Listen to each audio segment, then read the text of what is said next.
Hello, Ram Ram ને સીતારામ દાયરા ને કે હે બધા મજામાં જોઈને હાથમ આઠમનો મેળો હોય પોરબંદરમાં તો મોજે મોજે જોઈએ એમ. અને આજે છે 15મી ઓગસ્ટ એટલે કે સ્વતંત્ર દિવસ. તો સૌપ્રથમ તો બધાને સ્વતંત્ર દિવસની હાર્દિક શુભકામનાઓ. અને બીજી બાજુ છે સાતમ આઠમનો પોરબંદરનો મેળો. અને મેળાનો છે ભાઈ આજે પહેલો દિવસ. અત્યારે વાગ્યો છે 12:30, ધૂમ તડકો તપ્યો. અત્યારે પબ્લિક તોય દેખાય છે થોડી. હજી મેળાનું ઓપનિંગ થયું નથી. 5 વાગ્યા જેવું છે ને મેળાનું ઓપનિંગ થાય. આમ તો બધા સ્ટોલને ચાલુ થઈ ગયા, પણ છે ને જો આ રાઈડ છે, મોટી રાઈડો એ બધી બંધ છે. એ છે ને મેળાનું ઓપનિંગ થશે ને આપણું જે મેઇન સ્ટેજ છે ત્યાં સાંસ્કૃતિક કાર્યક્રમો થતા હોય ત્યાંનું ઓપનિંગ થશે. એ પછી રાઈડ ને બધું ચાલુ થશે. પણ અત્યારે પબ્લિક છે મેળામાં ઘૂમરા મારે છે. અત્યારે તો મોટરસાઇકલ ફરે છે. જો તો મેં પહેલાં તો મોટરસાઇકલ લઈને મેળો આખો જોઈ લીધો ભાઈ ક્યાં શું છે. તો મેળામાં ભાઈ આ વખતે આયોજન બહુ જોરદાર છે. કારણ કે હે ને હાલવાની જગ્યા પગતાણ બહુ રાખી. જો ખુલ્લું મેદાન બહુ મોટું છે ને રાઈડને હે ને થોડીક આમ ખસેડી દીધી, છાટી જગ્યા બહુ રાખી. એટલે આયોજન બહુ જોરદાર છે. તો આગળ વિડીયોમાં જુઓ તમને મેળાનું આયોજન કેવું છે.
બસ મજામાં.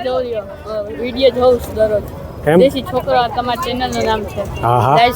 લાઈક શેર સબસ્ક્રાઇબ બધું કરજો. કેવું મજા આવે ને વિડીયો જોવાની? હા વિડીયો જોવાની મજા આવે. બધાય સારા એમ? કોન્ટેક્ટ ના જોઈ. અચ્છા. ગરબાના ને બધાય.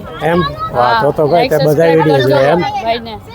જો ભાઈ આપણો સબસ્ક્રાઈબર મળી ગયો છે મેળામાં, વિડીયો જોવે છે અને મજા આવે છે ને એ તમને અપીલ કરે છે ભાઈ. જો હજી પણ તમારે સબસ્ક્રાઈબ કરવાનું બાકી હોય તો આપણું ચેનલ સબસ્ક્રાઈબ કરી દેજો. આવા જ અવનવા વિડીયો ને આપણા ચેનલ દેશી છોકરો પર તમને જોવા મળતા રહેશે.